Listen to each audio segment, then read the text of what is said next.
Jesus said, when you go, do not take an extra coat or a purse or a walking stick. And when you enter a village or town, and if you find a person, go into his house and stay there until you leave. Missionaries yesterday, today, have followed the same instructions of Jesus.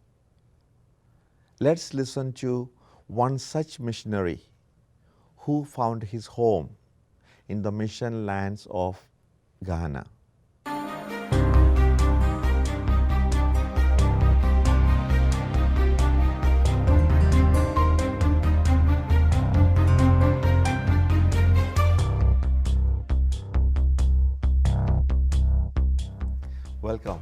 Welcome to Wordnet Productions. Welcome to another edition of Word in the World. Today we have a special guest, a member of the SVD family, because I always say once SVD, you are always an SVD, and you are in the family of the SVD. Yes. We have Laura Schuhmann, cousin of Brother John Heckel, a missionary to Ghana. Laura is here to share with all of us about her experience of her cousin John, and also to share all those beautiful stories that she has listened from him when he came home from Ghana. Laura, welcome. Thank you very Welcome much. to Wordnet. Thank you. Thanks for coming over. Yes. I hope you have had a wonderful time, exploring the hot spots of Southern California, because you were here already a few days, right? Yes, yes. We've been here about a week and have really enjoyed our stay touring in San Diego and Joshua Tree, and have been in LA for the past couple of days. You haven't experienced the heat of Southern California yet, I think. Stay for a longer time. No. Well, I'm from Louisville, so I think it's hotter in Louisville right now than it really? is here, and humid. It's really, really bad, But it's a beautiful place, by the way. Yes. Laura, you have compiled the letters of Brother John, who was a missionary, SVD missionary to Ghana, and have published it as a book called Kokoroko. Did I say it rightly? I believe he pronounced it Kokoroko. Kokoroko, okay. I actually have a video recording where he is saying it, so that's how I knew how to pronounce it correctly. I was thinking Kokoroko is like the crowing of a cock. What does that mean? Well, I believe it's the Twi language in Ghana. It means the great one or big one. Brother John was a big guy. I think he was about 6'4", 200 plus pounds. So he towered above the Ghanaian people. And they looked up to him not just because of his size, but because he was just an outgoing, happy, jovial person. People, especially the children, were just drawn to his personality, and they gave him that nickname. Yes, Brother John was a great man. He was the life of the party. Wherever he went, he brought laughter and joy. And he was also a great mechanic. He used to fix my Volkswagen when I was down in the south. It so happens that John and I are about the same age group. And we were at Techni. We started off together. He went to Ghana, and I went to Rome and then eventually New Guinea. And so I was in Rome with his brother for many years, and his sister Marie would come through Rome, and we would go to the catacombs together, and then she would go on to Ghana. But John was a unique fellow, and he was the pride of that whole group. It was Marie, Rudy, their mother, and John. And John really was the ringleader. A very effervescent man, nothing stumped him. He was always eager to go and always very enjoyable. I remember when he left, we had a party for him, and it was just a good group of a lot of young men, and so John had to talk. He said, I don't want to get up and talk. And everybody said, no, John, you got to get up and talk. So when he came before the head of the group, he opened up a box and he took out a big roll of paper. That was his notes. And we thought, oh boy, what's he going to do? So he threw the thing out, it rolled out, long roll.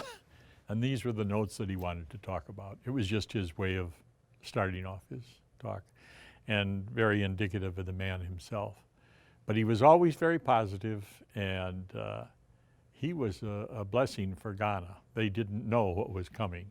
What are the things that you collected in order to write this, to compile this book, and what inspired you? Well, actually, his sister Marie. Let me back up. Brother John was started writing letters from the day he left home at 18 years old when he went to the Divine Word 18 Missions. 18 years old. 18 years old, right out of high school. He went to the Divine Word Missions in Techny. And he was a prolific letter writer to his family, his mother, his grandmother, his sister, his brother, friends. Just Marie and his sister Marie. Which year are we talking about? Which year? 1949. Okay. 1949. And his sister Marie kept every letter he ever wrote. I have a tub full of his letters. And Marie was the one that actually compiled all this into a book. Brother John passed away in 1999. He passed away in Ghana, In or Ghana. he came home? No, he was on home leave right before he passed away. He was on home leave in the summer of 1999.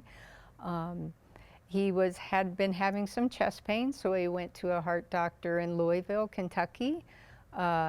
They did a heart catheterization, found a little bit of blockage, but not enough that required any intervention. Angioplasty or intervention, yeah. Yeah, so they gave him some nitroglycerin pills, sent him back to Ghana on his way, but he continued having chest pains, unfortunately, and he was with Father John Kirby at Tix in Tamale, kept having those chest pains, and they were very far away from any major heart center.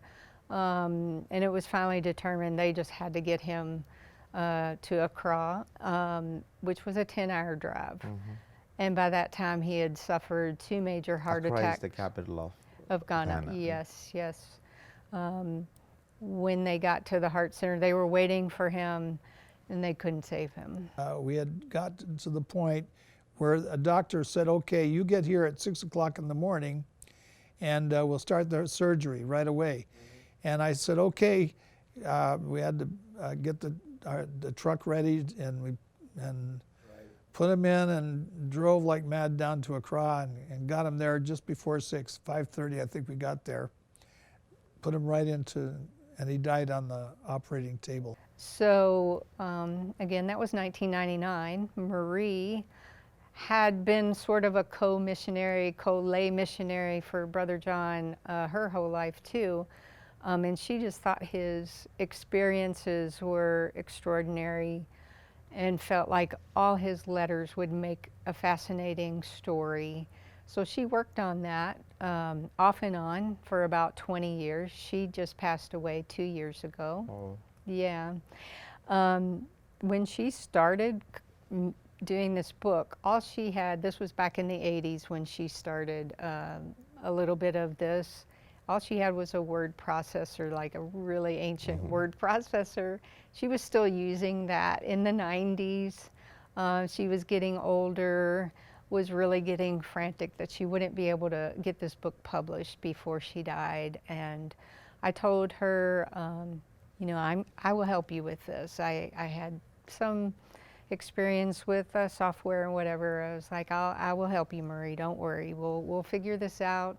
My stepson was able to get everything that she had compiled from her word processor somehow onto my computer, and I was able to put it on Microsoft Word. Wasn't really very compatible, so it took me a long, long time to get it all together. But Marie is the one that actually wrote the Started book. work, yeah. And you completed it. I completed it for her. So the book is available on Amazon. Yes. In case any of you want to read this beautiful life stories and experiences of Brother John Heckel, SVD, in Ghana, please go on to Amazon, look for, search for Kokoroko, and you are able to get it and have a wonderful reading as well. Laura, tell me about your personal experience of John.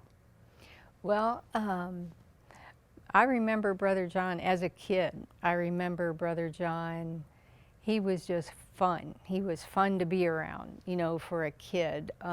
Always Towering personality, you said. Yes, very outgoing, always joking around. In fact, he took his name, Brother John, from Brother John Bosco, or is it Father John? Father John Bosco. Father John Bosco, and his nickname was the Joker, so that's why he picked Brother John. But he was just fun to be around, and as I said, always telling jokes. We only got to see him once every 3 to 5 years, and it would usually be for just a holiday get-together or whatever, so it wasn't for a long period of time, but I enjoyed being with him when he was home. I remember him telling me stories of the children there in Ghana. They just, it's not like being here in America. They don't have everything we have, and he said, any little trinkets you have, I'll take them back. They love fingernail polish. I remember that. Just remember him telling us stories of the struggles that people had there, that how fortunate we were here in the United States. Yeah. Did you ever visit John in Ghana? I did not. Sadly, I would love to now as an older. But Marie went many times. Many times. Yes, she went in 1961, 2 years after he got there for the first time. Then she went back, I want to say 4 more times. She stayed for an extended period of time. One time was about 3 months. She actually helped teach English to some of the workers on a water project he was working on in Wenchi. Did a lot of the administrative and clerical tasks for John. John was in charge of big projects over there, the Wenchi Village Water Project, where they were drilling for water during the drought. This was just a massive project, and it was overwhelming. A lot of paperwork and clerical work and supervision of staff, and so she went to help out. Yeah. I've heard that John was also expert in fixing Volkswagen cars. Yes, he was. That was the whole reason he went there. He loved working with his hands, loved cars, so he was actually trained when he was at Techni to work on Volkswagens, auto mechanic repair. That was his first big gig. He was in southern Ghana in Kukarantumi. He went to St. Paul's Technical School, which was started by Father John Heckel. Just 2 years before John got there, and it was just in an old cocoa shed. And this was supposed to be a premier, auto mechanic school or school for boys 17 years and older. That was the major thing. People would either become drivers or mechanics. This is what, if you asked a boy what he wants to do, they would all say, I want to be a mechanic. Or otherwise there was school teaching, but you had to go a long ways in school before you got to that level. But most of the boys wanted to be either drivers or mechanics, and the drivers had to be mechanics too, because their cars were always breaking down on the road. When he got there, there were 60 boys. He had no teaching experience, and so it was just him and Father Harpel, and he was like, here, teach these kids auto mechanics, He had no equipment. He had one rusty old motor and a couple of rusty tools. That's all he had. So, I mean, for him to get thrown into that situation with no training, the language was a problem. The boys spoke some English, but communication was very difficult. A lot of challenges. Obviously, the culture, the food, the weather. He encountered a lot of difficulties, and it was really hard. It was a struggle for him at first, and he stuck it out. One thing I would say that John, if he didn't know how to do it, he would find out how to do it. So when he went to Ghana and he was given this school to look into, there was nothing there. It was just a wrench if he was lucky. So he came back to the States and enrolled in the Dunwoody Institute in Minneapolis for auto engineering. And he finished the course there before he went back to Africa, which gave him the possibilities of building it, what it eventually became, a very government recognized and impressive place. What is the interesting story that stands out in you? You know, you said you have had a handful of meetings, you know, together with him, and he returned home on his vacation. What is it that stands out? What is that you remember so vividly in your mind? Well, I would say when I was older, that's when he started the water project, and I was probably a teenager in high school, and he had slides of, you know, the villages and the stories he told. The women and children there had to walk up, you know, 11 miles just to get, you know, a bucket of water. A pot of water, yeah. For their family. That was their whole lives, walking back and forth every day for water. And it was just, that was a time for me that I was just, you know, I could not fathom that, you know, here in America. And I was so inspired by the work he was doing to help people drill for clean water. And clean water's the thing. There was so much sickness because they were drinking dirty water just out of holes in the ground. Cholera, Yeah, dysentery, these are all yeah. waterborne typhoid, diseases, and typhoid. the other big disease was guinea worm. There was worms in the water, and they would get in your body and then come out. You know, like 2, 3, 4 foot long worms, and they were basically disabled until that worm left their bodies. So just terrible situation. And so I was just so inspired that he was able to help. Over 150,000 people got clean water because of his determination to make sure that those water wells were dug. The big one was the water project. That man, and he came back to the States, he got equipment from Colorado, ex-mining equipment. I mean, it wasn't just a matter of a shovel and a spade. He must have raised around $300,000 to $400,000. And he brought back big mining trucks and about 4 Chevrolets. And he got lay volunteers to come with him. And in the end, they dug over, I think, 300 wells and gave water to 150,000 people. Now, it doesn't sound like much, but when you read about it and you read what he went through, it is a remarkable story of one man's efforts. Did he also do you remember him doing any fundraising or anything for this program? Oh my goodness, yes. He was like a one-man show. When he decided this was it, he was asking anyone and everyone from Catholic relief agencies to individuals, to big corporations, small corporations. He put out ads in our local newspapers. He really, I mean, he just took it upon himself. He was like, this is going to happen and I'm going to make it happen. Obviously, he had plenty of help, but... probably he had help from Marie. Marie. And rest of the family as well. Yeah, Marie and his mother, they put on fundraisers at their church. They were one mission family. In my whole experience, I've never seen anything like it.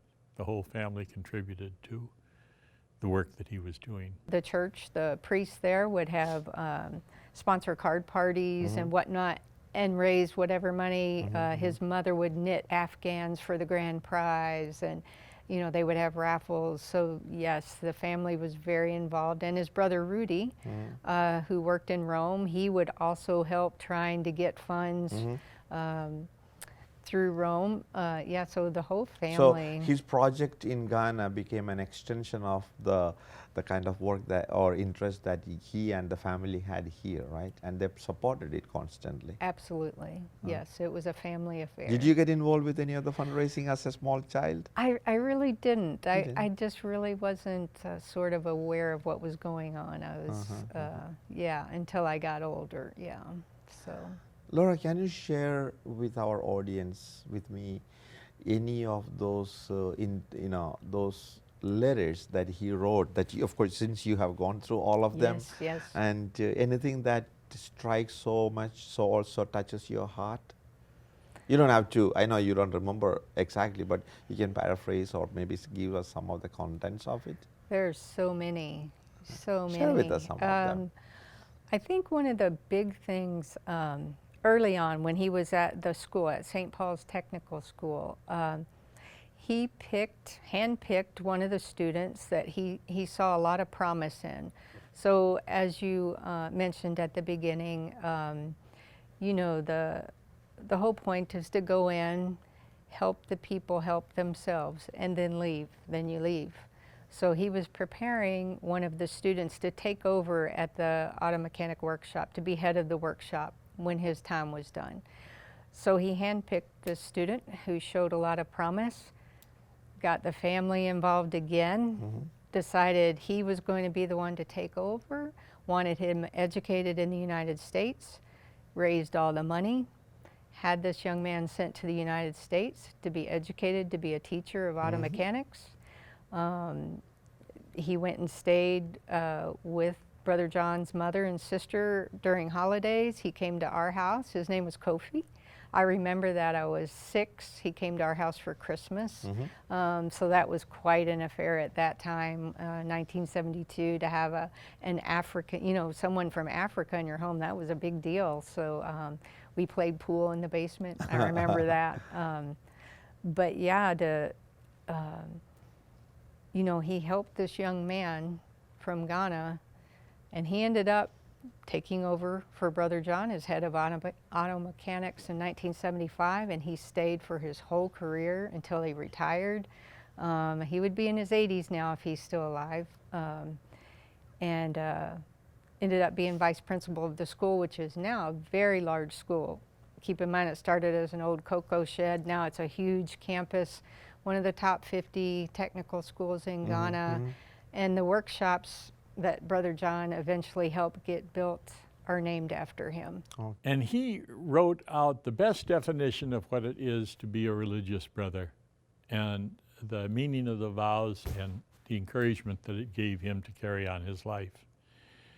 Later on, he would receive a testimony from former classmates back in Louisville, and again, he would speak so clearly and openly and honestly about his life and what gave him the strength to go on.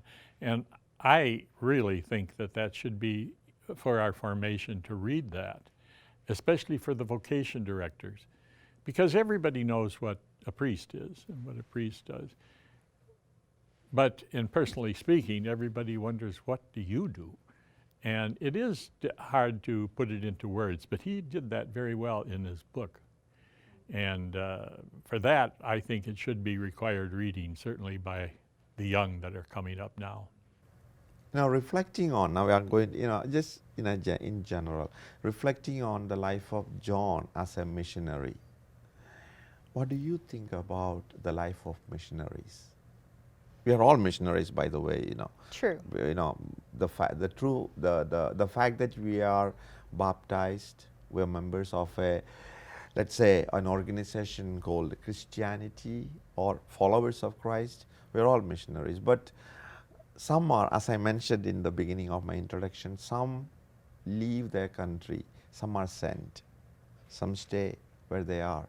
So how has his life, your cousin John's life, affected you to understand the life of a missionary? Well, I am just so impressed that he was just filled with so much faith, just relied on God.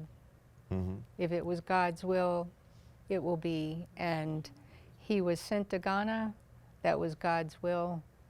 And he never questioned any of that. I could not do what John did, go to a foreign country like that, live in the conditions that he lived in. It was such a drastic change. And he did struggle, but he never questioned God's intent. And he just took his vows and lived them. And I thought that was really beautiful. He just accepted whatever came his way, that was God's will. The joy that he brings. He even going down, and by this time he knew he was going to die. He just knew it. And he says, before I die, well, he said, I want ice cream, want to have some ice cream. We pulled off to the side of the road. We were able to get a place that sold ice cream, and he was enjoying his ice cream. And we all of us, and there was a couple of us in the car with him, and we all had ice cream and enjoyed it immensely. One time I was back from New Guinea, and he was back from Ghana. And I arrived there, it was late at night, and still getting over jet lag. And I ran into John in the corridor, and we did our talk. He said, let's go get some ice cream. And I figured, okay, I didn't know where we were going to go at nighttime. He said, come with me. He knew where it was hidden in Techni, and he had a map right to it, and we had our ice cream. But it was a funny thing. Throughout his life, he loved ice cream. I think the life of missionaries is a beautiful service, a beautiful vocation. I think you are absolutely right. The life of a missionary is always, it's of course a vocation, and the missionary finds his joy or her joy in seeing the result of his or her dedication with the people that he or she is working with, and that fruit is very satisfying. And I'm sure John also was so happy to see, as you mentioned, in that young man, and trying to find different people of such, and encourage them to get to where they will be and where they have to be. So thank you so much for sharing the life of John with us, and so also for compiling what his sister Mary left behind. You compiled them all together and then published it so that it is available to many more people to read as well as to appreciate the life of a missionary. Thank you so much. Anything else you want to share with us? Thank you for having me and for being able to share a bit of John's life. I think he was just an amazing person.